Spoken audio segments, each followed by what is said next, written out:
Good evening, everyone. I'd like to welcome you to Amir Shakur Speaks with your host, Amir Shakur. That'll be me. Welcome back to the show. Welcome back to the stream. Today, we're not just talking about change.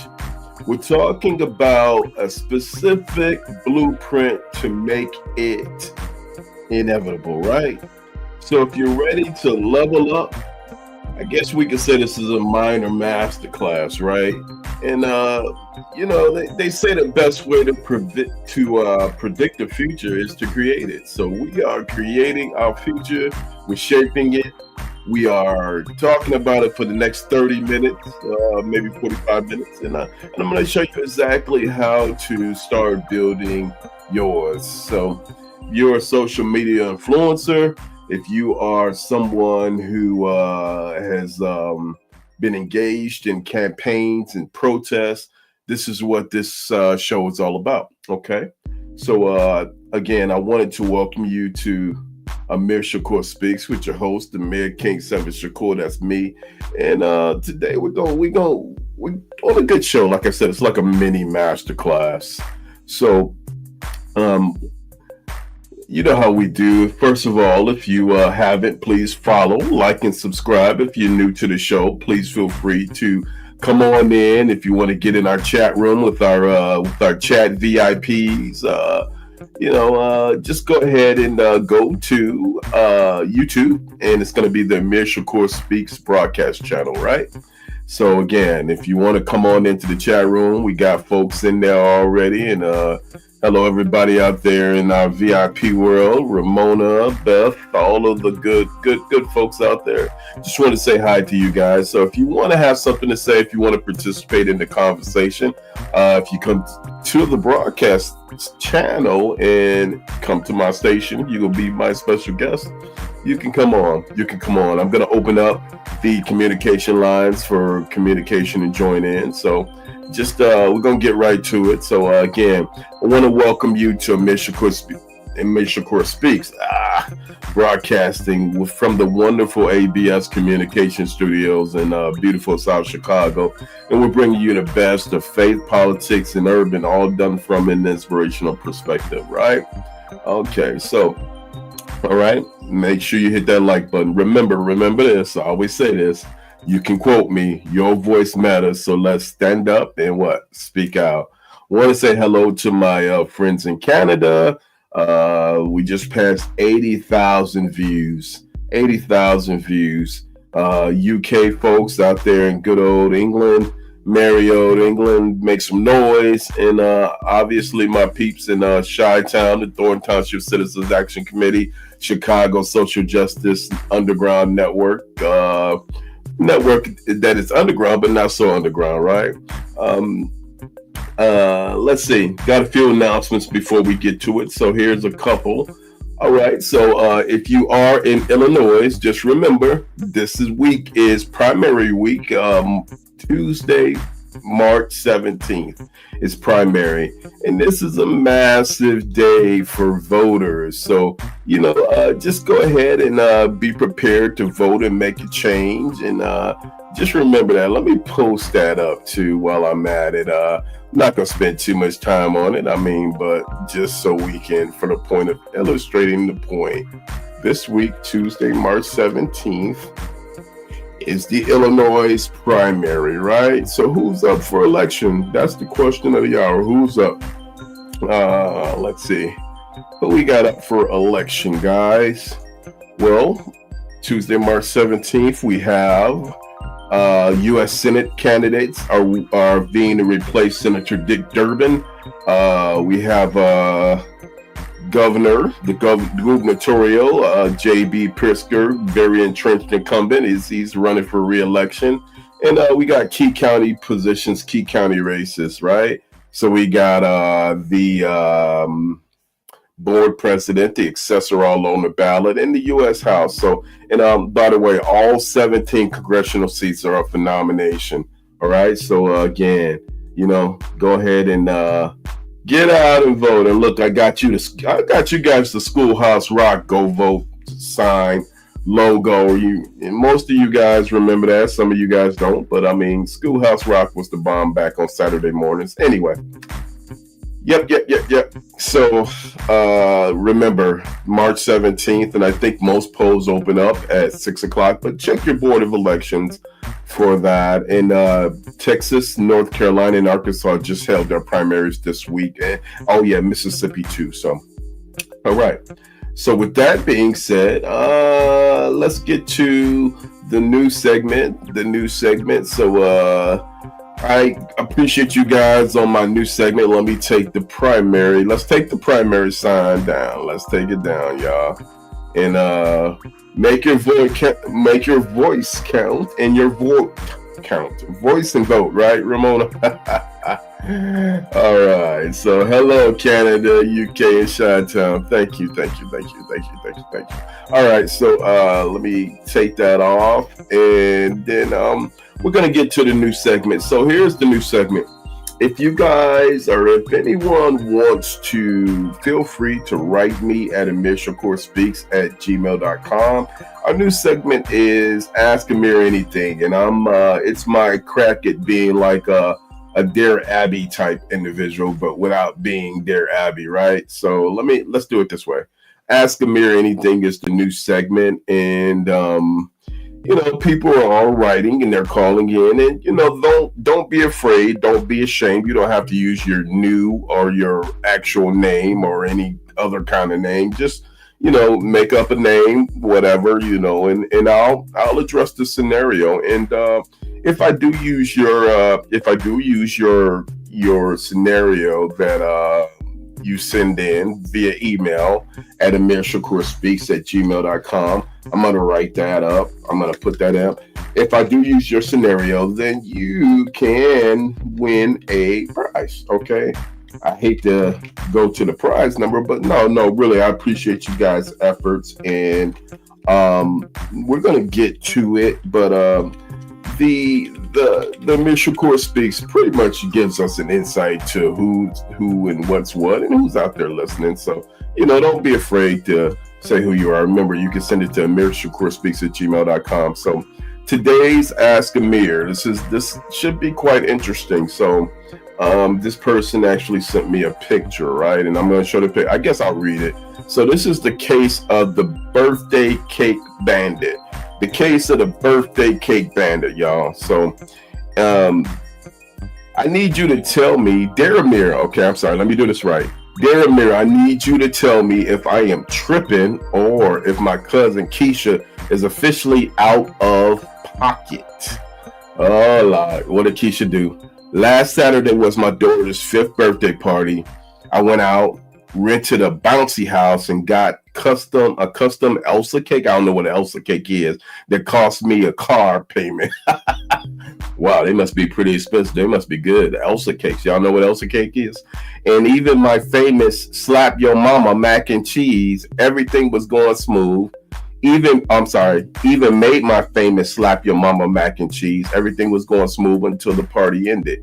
Keisha shows up 45 minutes late with 3 kids, never seen before in my life, carrying a stack of empty Tupperware like she's about to clock into a shift at a catering hall. So let's get this straight, okay, before we go any further. Keisha came, she was 45 minutes late to the baby's party, her 5th party, your daughter's 5th party. And yeah, she's saying she's out of pocket, and you made the cake cost the price of a car payment. Okay, we got it now. So before we even sang happy birthday, Amir, she was in the kitchen scouting pans. She was scouting pans. Abby, who is that? Okay, I guess that's your sister. So she said when the cake was cut, this girl didn't even wait for a plate.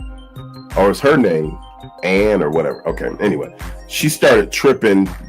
She started sampling the corner with a plastic fork she pulled out of her purse. And then we went to check on the leftovers. She actually packed up 4 containers of mac and cheese, 2 liters of pop, and a half of the Elsa cake. So you telling me Keisha's her name, right? Keisha came over to your house 45 minutes late for a party that she didn't even pay for. She didn't do anything for. And she started packing everything away in a bag that she bought with some containers. Amir, when I called her out, she had the nerve to say, family don't let family go hungry.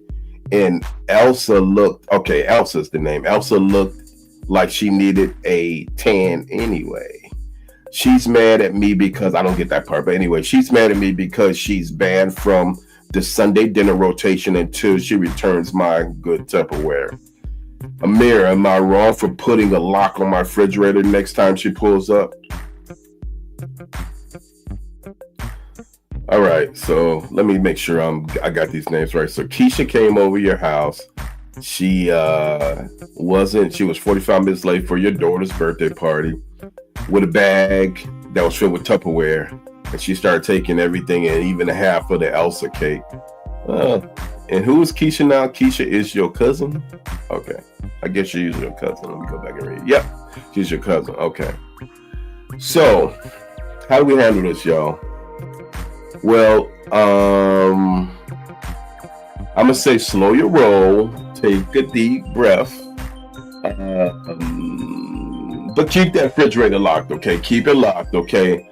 Now there's a thin line between family style and highway robbery, right? And Keisha didn't just cross it; she did the burnout over it. She was in a Formula One racing car, and she jet skied over it, raced through the damn thing anyway. Bring in uninvited guests, okay, even though they was kids, you still should say something. And a luggage set of Tupperware for the 5-year-old's party isn't a sampling. I mean, I'm going to call it it's a heist, right? It's stealing. Keisha done stole the dang baby's half of the food. She took her and she ruined the party. And, I don't know. That sounds crazy. So, it's her name, Keisha. I got some other names. I got, let's see, the party raider. Let's see, what else could we call Keisha? Agent Double O Oatmeal, the Fridge Phantom, the Midnight Muncher, the Snack Saboteur, the Noodle Nibbler. I mean, listen. Okay, so here's the thing. Here's the first thing I want to tell you. As far as Keisha's concerned, you are not tripping, all right? If she wants to play a catering coordinator, she can host the next event, and let's see how she feels about the mac and cheese. Oh, by the way, let me show y'all something. She sent me a picture of the mac and cheese. That's a picture of the mac and cheese. So there we go. Okay. So let me go back. All right. So anyway, that's kind of crazy. Okay. And she did leave a little bit, but yeah, it looked like she killed it. So anyway, let's see how she feels when the mac and cheese disappears before the prayers are with. And hold on to that band. Baby, hold on to that band until the Tupperware comes home, because even then, tell her that the next party is bring your own bowl. BYOB, bring your own bowl, Keisha. Leave it and then leave it empty, because I'm going to eat up all your stuff just like you ate up my Elsa cake, right? Oh, it's the Elsa cake. See, I'm getting names mixed up, and I don't know what an Elsa cake is. So if y'all know what an Elsa cake is, somebody tell me. But anyway, let's just keep the boundaries for the cousins. So I think you need to have a real good, strong talk with your girl Keisha, because right. She's a freeloader, period. So anyway, thanks for calling in, and you know what, Keisha, if you need me to talk to Keisha, I will, and just I'll give her peace of mind. Listen, don't be ruining no babies' parties, mooching. You know what I'm saying, Keisha? So you're gonna have to get that straight. Next time, next family event, make sure you buy most of the food, or half the food, or even a quarter of the food, and then redeem yourself from here. All right? That's Amir Shakur Speaks, y'all. Remember, if y'all wanna email me about a scenario, and listen, y'all gonna try to stomp me. Give me whatever scenario. Let's see how fast I can pull it off, and I'll pull it off for y'all. Watch. All right. And we have a new segment, y'all. The new segment, real quick. We're gonna get to the main course, but I gotta get through these different scenarios, right? So we do have a new segment. In that new segment, let me show that new segment, right? Let me show the new segment on the map. And the new segment is the Chaos Creator of the Week. Okay, I had it up there, but for some reason. Okay, now here it is, y'all. Chaos Creator of the Week award. So the Chaos Creator of the Week is going to none other than your president, my president, y'all president. Now, it's not really my president, but technically it is. But the Chaos Creator of the Week is a concept. Let's chat and decide the next move. Basically, this is the worst person of the week, and basically he gets the rude person. So it's gonna be y'all person, Donald J. Trump. And basically, what did Mr. Trump do? Well, I mean, for everything that we know, he started a very unnecessary war this last week, and it's still ongoing. And now he says that the war is over with. But guess what, Mr. Trump? The fighting is still going on, so we don't believe that the war is over with. So let me replace that picture out, because you are the Chaos Creator of the Week, and you are the worst person of the week. And yeah, man, you're out there creating havoc. You need to stop and think. And innocent lives, on the real tip, innocent lives are being lost. So we need to think about that. So I am going to say that the chaos creator of the week. If you got anybody you guys want us to really get at, and this is the worst person, worst ever of the week that did just something totally stupid and no excuses for the stupidity, then just let us know. So that would be the chaos creator of the week. And Mr. Trump, you might have it for the next month. But anyway, all right. So let's get to what we were getting to. Tonight, y'all, we were talking about social justice, fighting oppressive forces, right? So, I'm totally. Let me say this. I have been a member of the Sons of Christian Leadership Conference, and I learned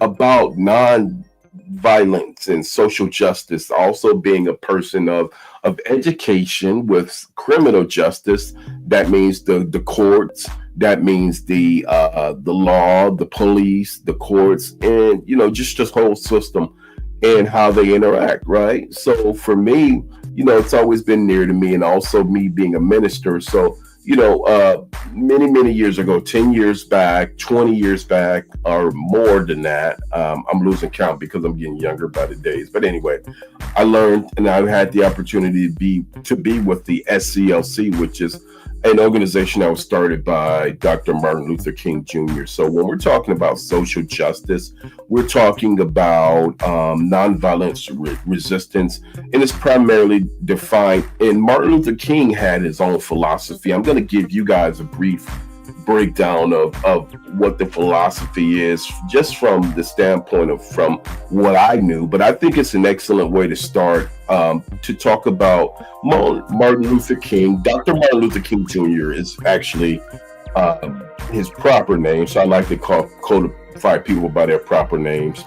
And he had the 6 principles designated to confront injustice and understanding and fostering a better community, a beloved community, to really fight injustice. And he emphasized resisting evil through love, accepting suffering without retaliation, maintaining faith in ultimate justice.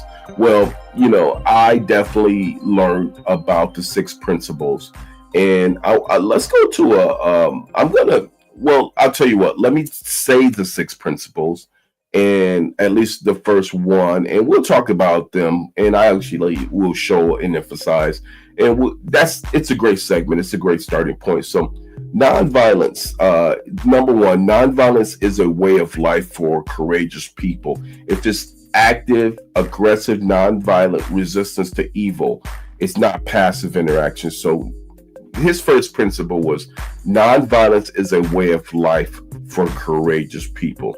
So basically what Dr. King was saying was that you should live your life every day for fighting the power.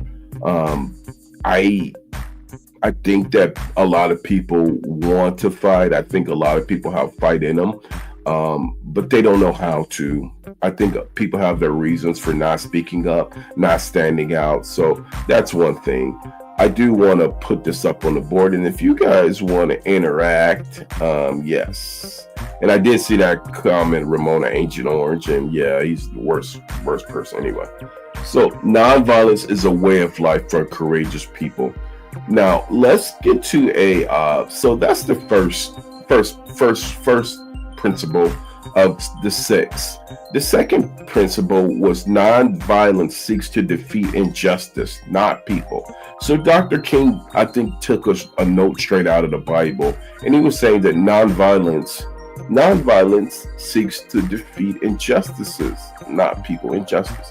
Well, let's look at that in its totality. It's totalitarian, right? It's not totalitarianism, but let's look at it in total. Nonviolence seeks to defeat people.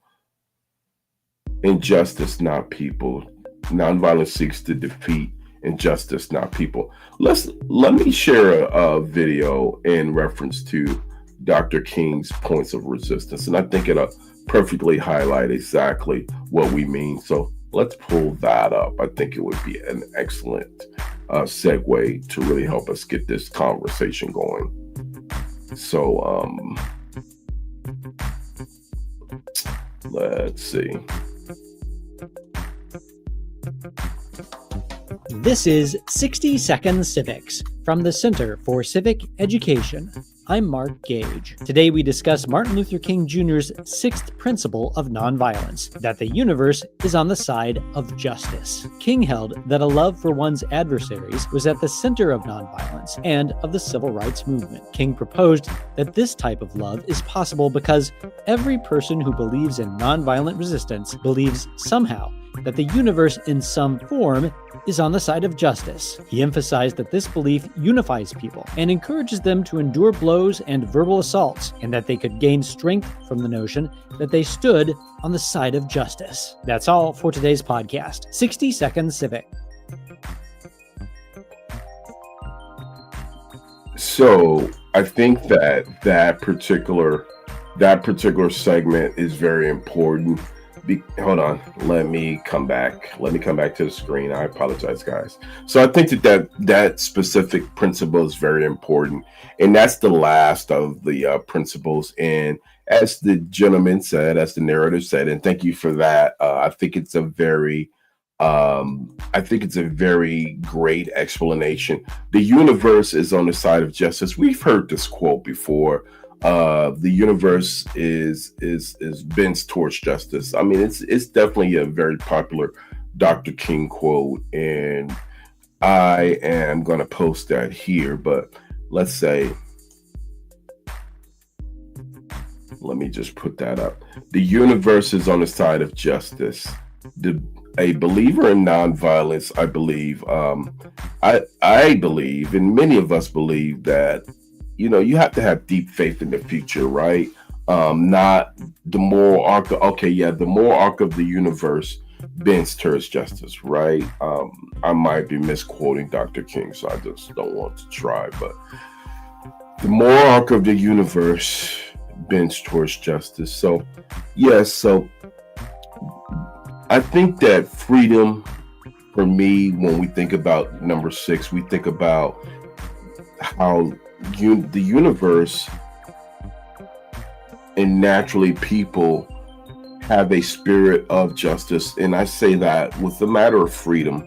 Freedom is a principle that's granted to every creature in the universe. And the reason why I choose it to explain it in the matter of freedom is because, think about it like this.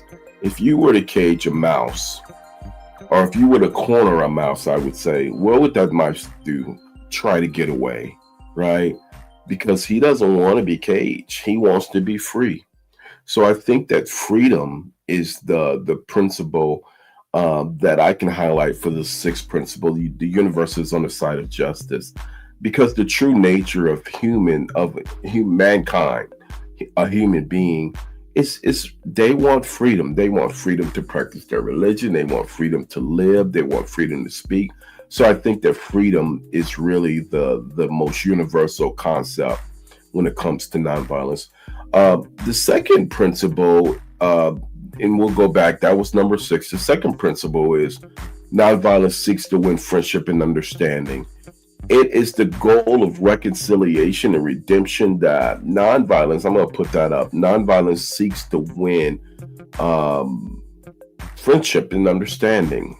So we're going to break this all down, but I just want to put that up. Okay, so nonviolence seeks to win friendship and understanding. So I'm going to suggest that when Dr. King and folks wrote this, and the SCLC leadership and some of the ministers that were around him, some of the people in the SCLC board, which is the Southern Christian Leadership Conference, I think that they were looking at things from a very Christian aspect, a faith-based way to look at things.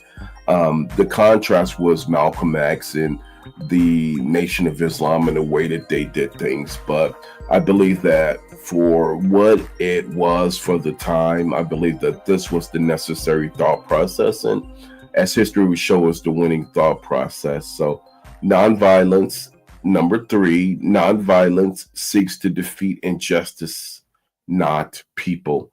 the focus is on defeating evil, and I think that that is very necessary. I'm going to throw that up as we're getting to the principles.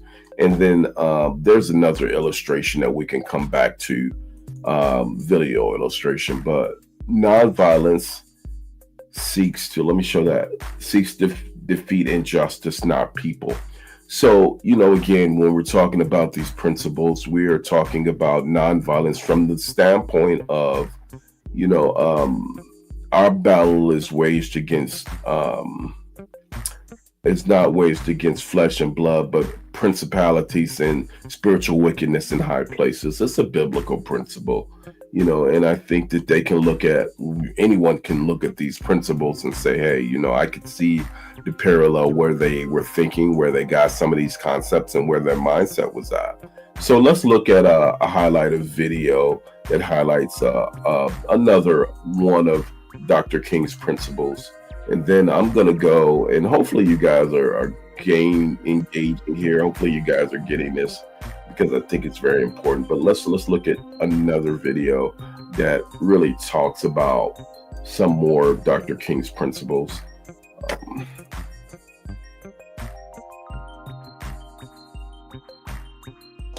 Welcome to 60 Second Civics, the daily podcast of the Center for Civic Education.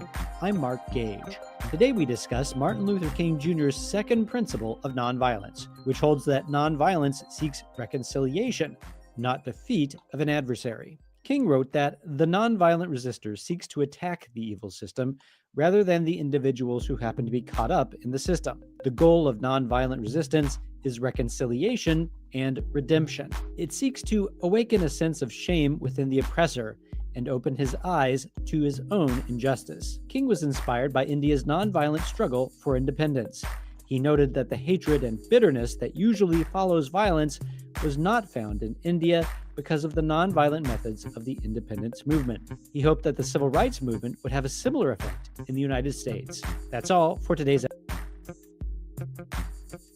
All right, so let me go back to that. Let's go back to that, because I think it's very important to really highlight what the theme is. So when it comes to social justice and a social justice narrative, I really want to say that there have been campaigns within the last part of the 20th century that have been very effective.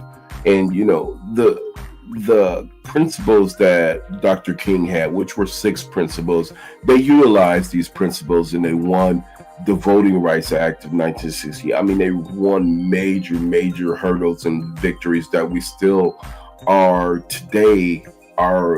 benefiting from. So this is not just a lot of gibberish. These principles were a force that really helped. The other principles, nonviolence holds that suffering can educate and transform. I love that. Nonviolence holds, I got to share that. Nonviolence holds that suffering can transform. So when people are hungry, when people are thirsty, when people are oppressed, the last thing that they want to do is they don't want to be oppressed. They don't want to be oppressed by oppressors. So nonviolence holds that suffering can educate and transform. There we go. Now, let's go back to the narrative, and I just want to go back through the notes. All right. So I think that the last one, which is what we talked about, the universe is on the side of justice. And again, the believer in nonviolence has deep-rooted faith in the future in the moral arc of the universe that bends towards justice, right? So with that being said, we definitely love the principles. Please feel free to study the 6 principles of Dr. King that Dr. King laid out.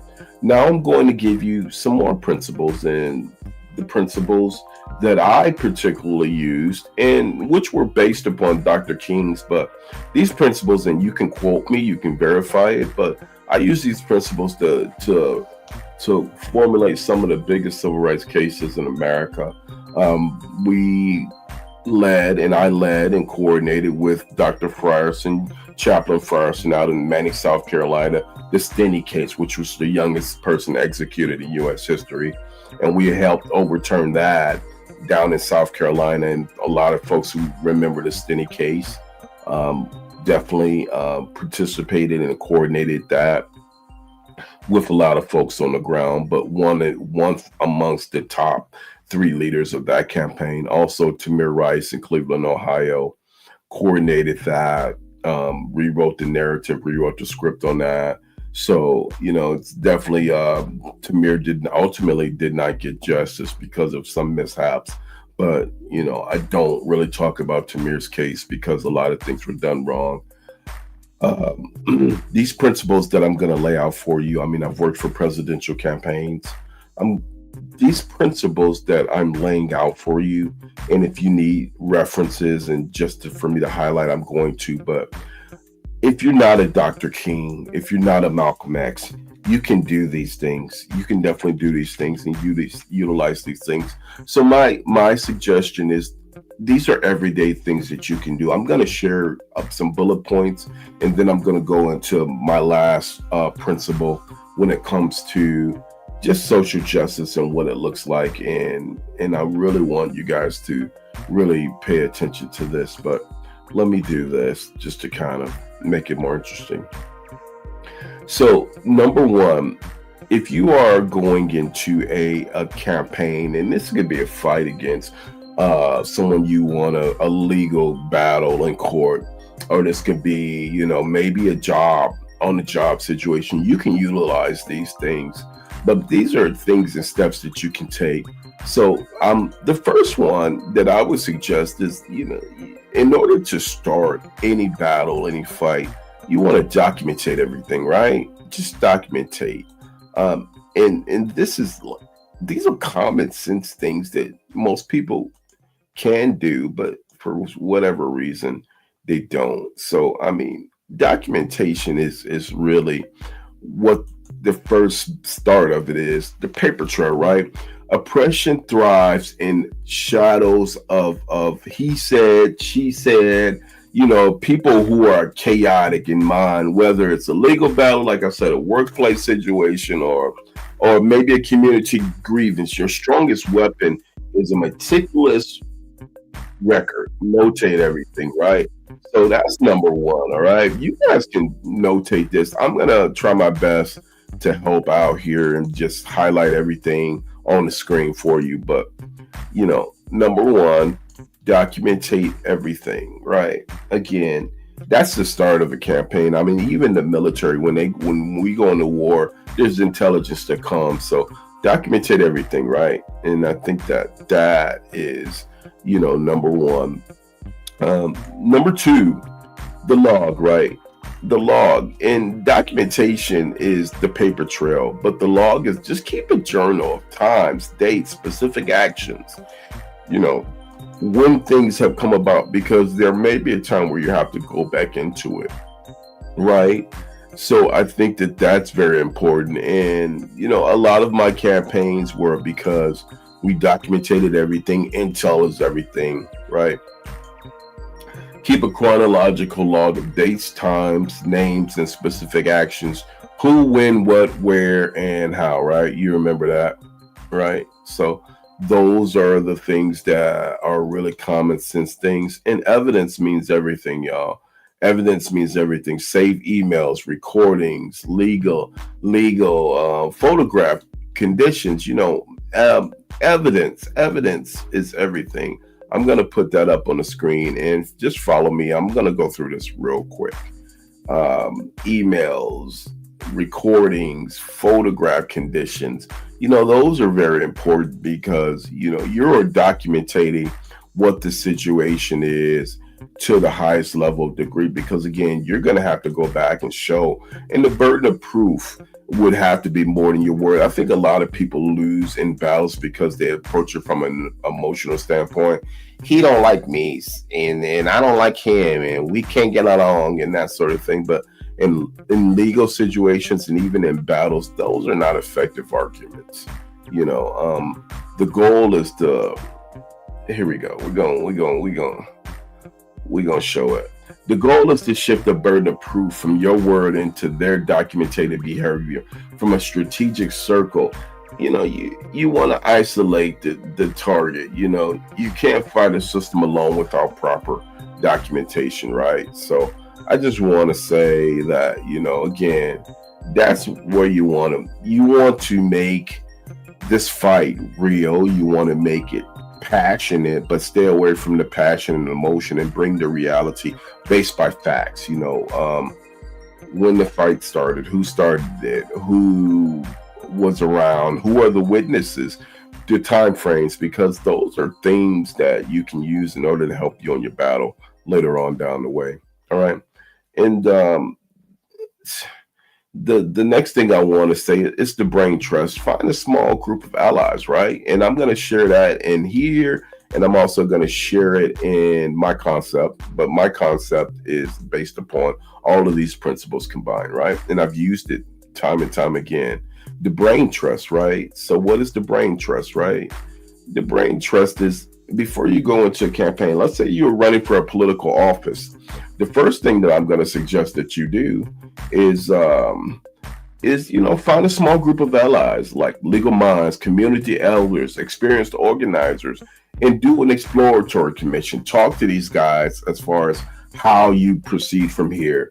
The brain trust. Find a small group of allies, legal minds, community-minded people, experienced organizers. So I was with David Axelrod and some folks at the University of Chicago, and I joined the Institute of Politics, when David Axelrod was leading it.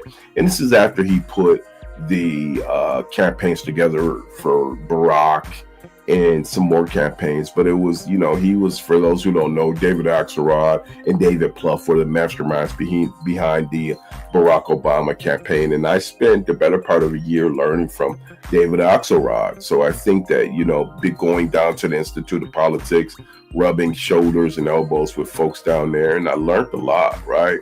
So, again, you want to find a small group of people. I think that's so important, right? Find a small group of allies, legal minds, community elders. You just want to go ahead and before you engage in something that you really don't have a lot of wherewithal, because they can help, and win them on your side. Numbers. We in the past, we've gone and we've done actions on the ground all around the country, and the numbers weren't really there. And I can remember doing an event at the state capitol in Tallahassee, Florida. Tallahassee is the state capital. And, before probably about 500 people felt it. I only had like maybe 20 people who came to the event. So, when you're doing collective actions, numbers is all about what it is.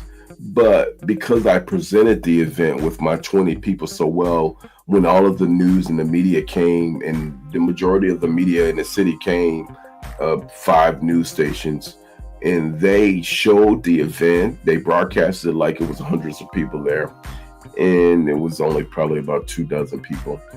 So numbers, collective actions are harder to ignore when you have a lot of people. And sure you are the lone wolf of it, but the tip of a spear backed by community.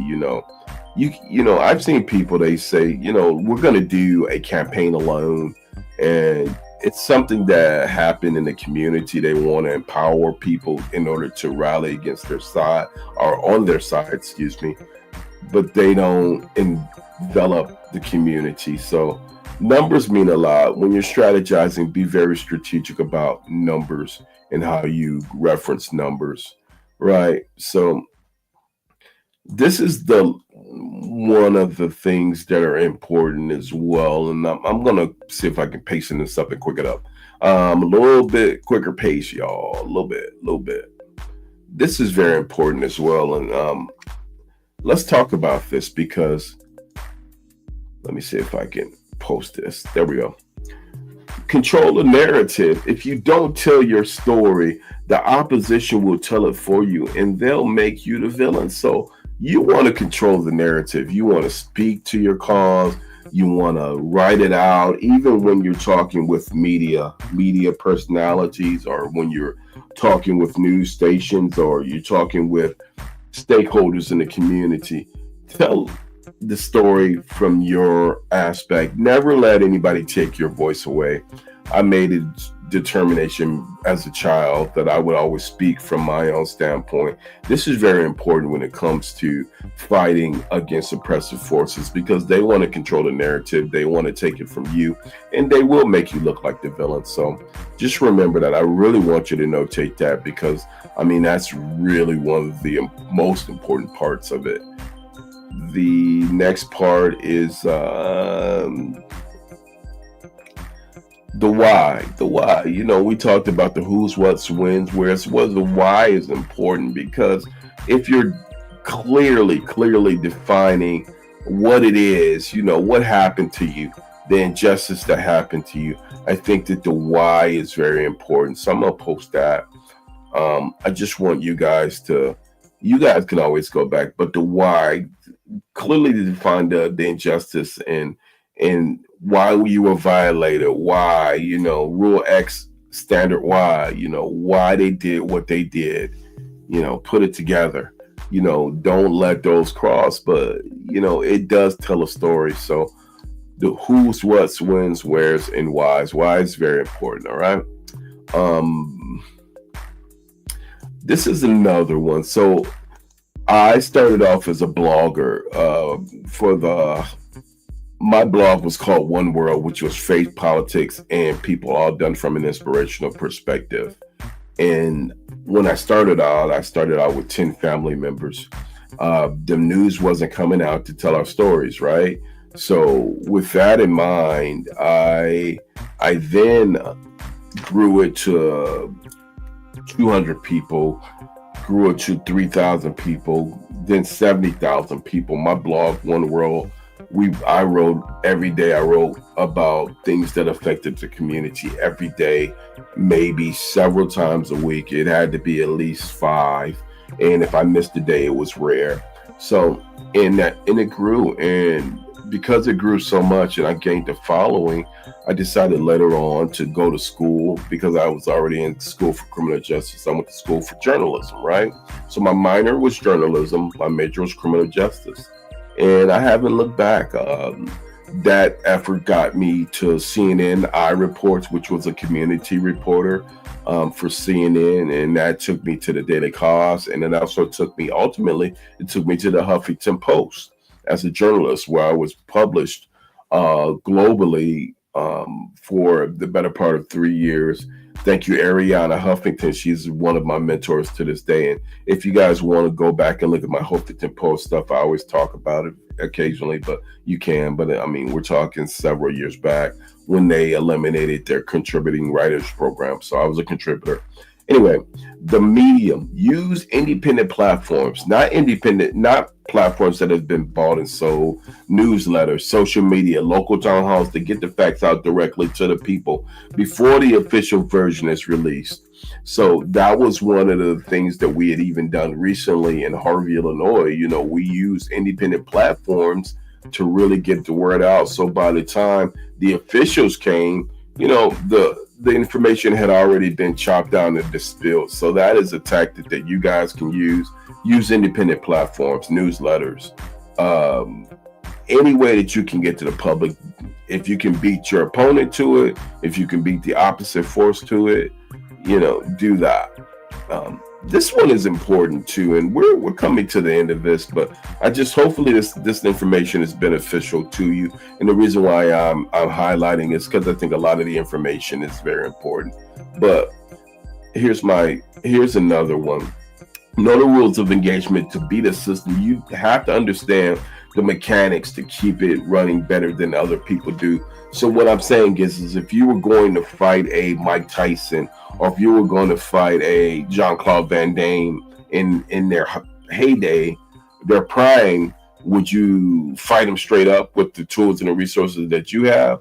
Or what would you do? You know, so you really got to know what it is, who it is, how they move, how they, you know, you just don't jump in a ring with a prize fighter, because what's going to happen is that's not going to be a good look for you. And 2 months later, after your face went down from the swelling or whatever, you still may have some residual effect from the point of emotional distress. Okay. So anyway, know the rules of engagement. All right. So whoever it is, a mentor of mine always said, you got to really see what's behind people. So remember that. Who are you fighting? Why are you fighting them? What the fight is about? See what's behind people, right? So I'm gonna move this forward a little bit, and then the other thing, and we're almost done. I'm gonna say two more, and then we'll go into the brief aspect of it. The next part about the fight is this part. Study specific laws. This is standard. 1 second. Study the specific laws, the bylaws, the codes of conduct that apply to your situation. I mean, what is it how were you violated? Who violated it? What laws did they break locally? Was there a city ordinance that they broke? Was there a statewide? Was there a county? Was there, all the way up to the national level? If you're from the United States, I mean, if you're somewhere else, I mean, there's jurisdictional laws that you can use in order to fight your case out, plead your case. So I just want you to think about that. Okay. And the last thing that I have from this is, here's my last thing. And remember that law piece is very important. And it's one of the things that I've done. But the last thing is,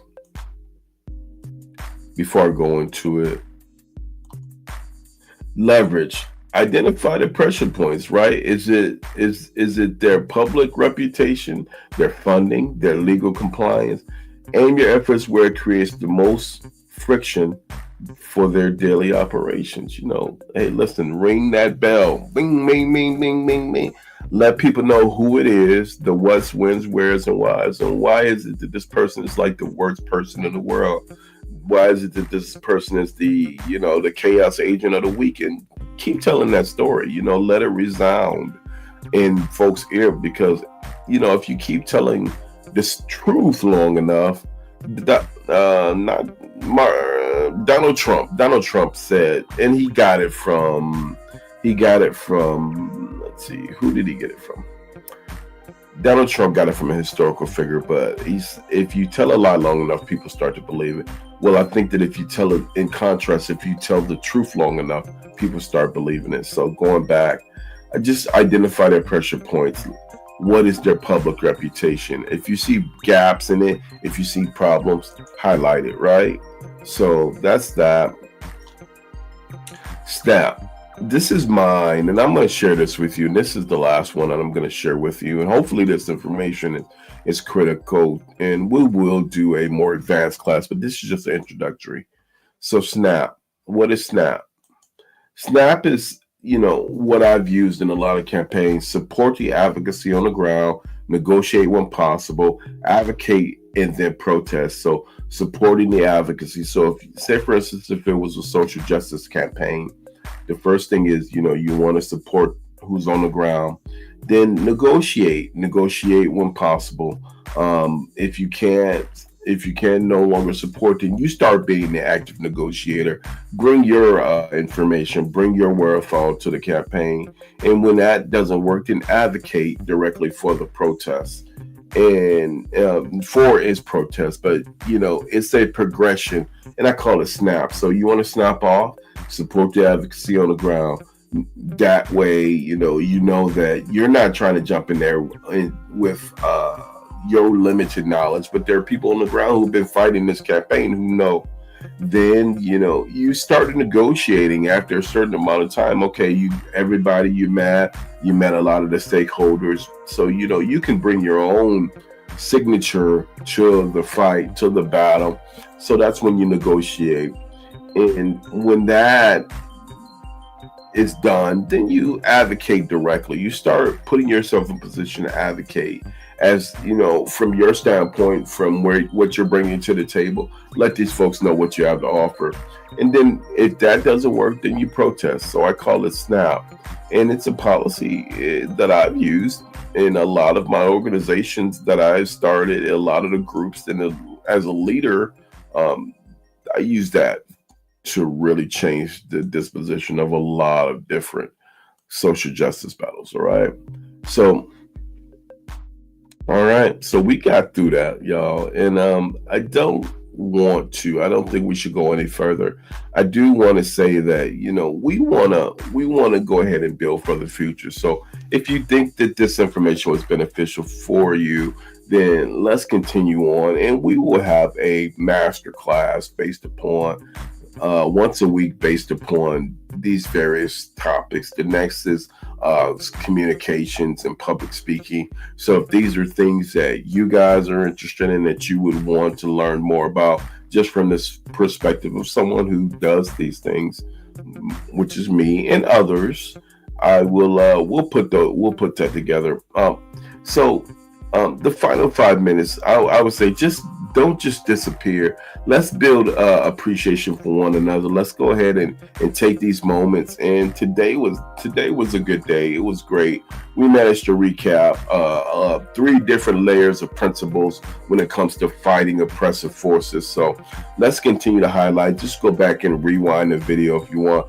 And on the next stream, we are actually talking about the Target boycott, and we are bringing the leader of the Target boycott on this broadcast. So look out for that. I will announce the times and dates. And if you're going to want to know your notations, you're going to want to make sure your notations are for that one. All right. So here's my thing, y'all. Community and vision, are the best when you leverage and you build a brand following and emphasizing values. People need to know that you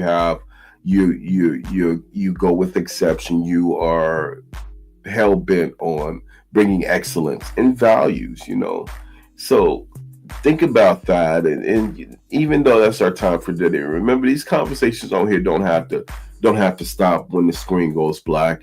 We're just beginning, right? We're building something bigger and better than a show. We're building a standard of excellence and leadership, and that's inside of a community, right? So that's the way that I see what we're doing. I see it as a community. So I'm going to say this: go spread some love, go show some love, and just don't stop fighting for the good fight, right? Don't stop fighting, right?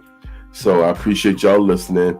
Go ahead, if you haven't go ahead and follow, and subscribe. And I just want you guys to know that if you have any questions, you are not alone. So, you can reach out to me at any time at AmirShakurSpeaks@gmail.com. Listen, go out and spread some love. And I just want to say peace and power to all of you. Thanks for listening. That's my time. And I do want to say one more thing again. Go ahead on the YouTube channel, Amir Shakur Speaks, and look out for our next notification for the next show. It's going to be major. So thank you. And you have a great